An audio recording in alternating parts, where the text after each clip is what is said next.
నిన్ను తలవని రోజు ఉన్నదా అయ్యప్ప నిన్ను కొలువని రోజు ఉంటదా అయ్యప్ప నువ్వు లేని చోటు ఉన్నదా అయ్యప్ప నువ్వు రావనే మాట ఉంటదా అయ్యప్ప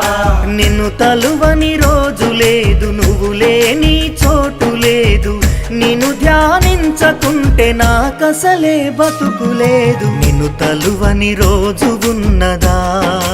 అయ్యప్ప నిన్ను కొలువని రోజు ఉంటదా అయ్యప్ప